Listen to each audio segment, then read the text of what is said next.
마가복음 9장. 예수님께서 말씀하셨습니다.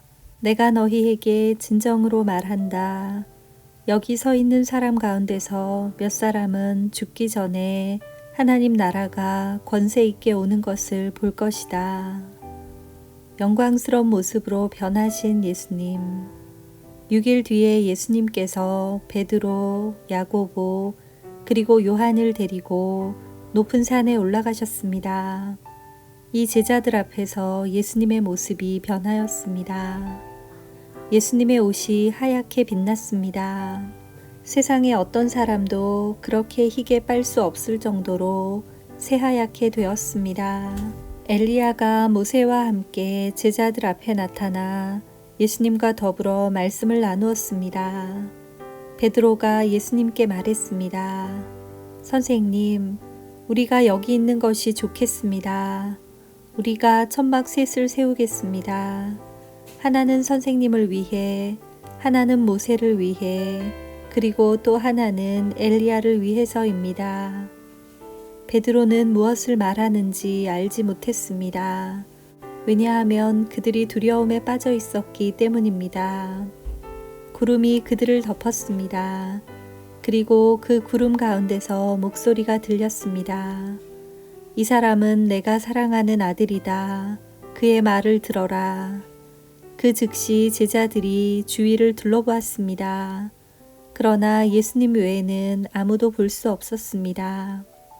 예수님께서 제자들과 함께 산 아래로 내려오시면서 인자가 죽은 자 가운데서 다시 살아나기 전까지는 그들이 본 것을 아무에게도 말하지 말라고 명령하셨습니다. 제자들은 아무에게도 말하지 않았습니다. 그러나 제자들은 죽은 자 가운데서 다시 살아난다는 것이 무슨 뜻인가 서로에게 물었습니다. 제자들이 예수님께 물었습니다. 어째서 율법학자들은 엘리야가 먼저 와야 한다고 말을 합니까? 예수님께서 대답하셨습니다. 엘리야가 먼저 와서 모든 것을 회복시킨다. 그런데 인자가 많은 고통을 받고 멸시를 받을 것이라고 기록된 것은 어찌 된 것이냐? 내가 너희에게 말한다. 엘리야는 이미 왔다. 그런데 성경에 그를 두고 쓰여진 것처럼 사람들이 그를 자기들 마음대로 대했다. 병든 소년을 고치심. 예수님과 세 제자들이 나머지 다른 제자들에게 돌아왔을 때 이들은 많은 사람들에게 둘러싸여 몇몇 율법학자들과 논쟁을 벌이고 있었습니다. 모여있던 모든 사람들이 예수님을 보자 놀라워하며 예수님께 인사하러 달려왔습니다. 예수님께서 물으셨습니다. 율법학자들과 무엇 때문에 논쟁하고 있었느냐? 무리 중에 한 사람이 대답했습니다. 선생님, 더러운 귀신이 들려서 말을 못하는 제 아들을 데리고 왔습니다. 그 귀신이 아들을 사로잡으면 아이가 땅에 넘어집니다. 그러면 입에 거품을 물고 이를 갈면서 몸이 뻣뻣해집니다. 제가 제자들에게 귀신을 쫓아달라고 했는데 하지 못하였습니다. 예수님께서 대답하셨습니다. 이 믿음 없는 세대여, 내가 얼마나 너희와 함께 있어야 하느냐? 내가 너희를 얼마나 더 두고 보아야 하느냐? 그를 내게로 데리고 와라. 제자들이 소년을 예수님께 데리고 왔습니다. 악한 귀신이 예수님을 보자마자 소년에게 경련을 일으켰습니다. 소년은 넘어져서 입에 거품을 물며 땅에 나뒹굴었습니다. 예수님께서 그 소년의 아버지에게 물으셨습니다. 이렇게 된 지가 얼마나 되었느냐? 어려서부터입니다. 귀신이 자주 아이를 죽이려고 불 속이나 물 속에 내던지기도 하였습니다. 할 수만 있다면 불쌍히 여기시고 도와주십시오. 예수님께서 그에게 말씀하셨습니다. 할 수만 있다면이 무슨 말이냐? 믿는 사람에게는 모든 것이 가능하다. 소년의 아버지가 즉시 소리쳤습니다. 제가 믿습니다. 제 믿음 없는 것을 도와주십시오. 예수님께서 많은 사람들이 달려와 모여드는 것을 보시고 더러운 귀신을 꾸짖으셨습니다. 이 듣지 못하고 말 못하게 하는 귀신아, 내가 너에게 명령한다. 소년에게서 나와 다시는 들어가지 마라. 더러운 귀신은 소리를 지르고 소년에게 경련을 일으키게 하고 나갔습니다. 소년은 마치 시체처럼 되었습니다. 그래서 사람들이 죽었다라고 말했습니다. 그러나 예수님께서 손을 잡고 일으키자 소년이 일어났습니다. 예수님께서 집으로 들어가셨을 때 제자들이 조용히 여쭈었습니다. 어째서 우리는 내쫓지 못했습니까? 예수님께서는 이런 종류의 귀신은 오직 기도로만 쫓아낼 수 있다고 대답하셨습니다. 고통과 부활에 대해서 말씀하심. 예수님과 제자들이 그곳을 떠나 갈릴리를 지나가셨습니다. 예수님께서는 이것을 알리기를 꺼려 하셨습니다. 예수님께서 제자들을 가르치셨습니다. 인자가 사람들의 손에 넘겨질 것이고 그들은 인자를 죽일 것이다. 그러나 죽은 지 3일 뒤에 다시 살아날 것이다. 그러나 제자들은 이 말씀을 이해하지 못했습니다.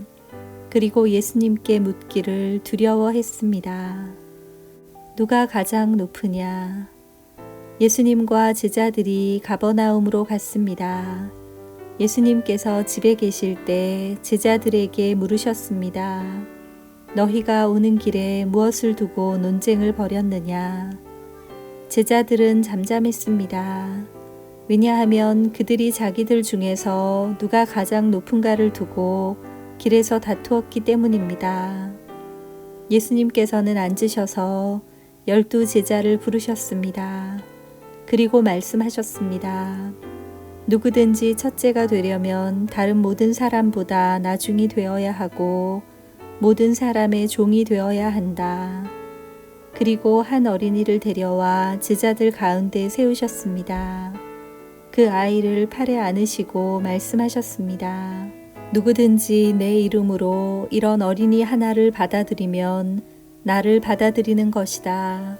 또 누구든지 나를 받아들이는 사람은 나를 받아들인 것이 아니라 나를 보내신 분을 받아들인 것이다. 우리를 반대하지 않는 사람. 요한이 예수님께 말했습니다. 선생님의 이름으로 귀신을 내쫓는 사람을 보고 하지 못하게 하였습니다. 그것은 그 사람은 우리를 따르지 않는 사람이기 때문입니다. 예수님께서 말씀하셨습니다. 그를 막지 마라. 내 이름으로 기적을 행하고 곧바로 나에 대해서 나쁜 말을 하는 사람은 없다. 우리에게 반대하지 않는 사람은 우리 편이다. 내가 너희에게 진정으로 말한다. 누구든지 너희가 그리스도의 사람이기 때문에 마실 물 한 잔을 건네주는 사람은 결코 상을 잃지 않을 것이다. 죄의 유혹, 또 나를 믿는 어린 아이들 가운데 하나를 죄짓게 하는 사람은 차라리 커다란 연자맷돌을 목에 걸고 바다에 빠지는 것이 더 낫다. 만일 내 손이 죄짓게 한다면 그것을 잘라버려라. 두 손을 가지고 지옥에 꺼지지 않는 불 속으로 던져지는 것보다 장애인으로 영원한 생명을 누리는 곳에 들어가는 것이 훨씬 낫다. 만일 내 발이 죄짓게 한다면 그것을 잘라버려라.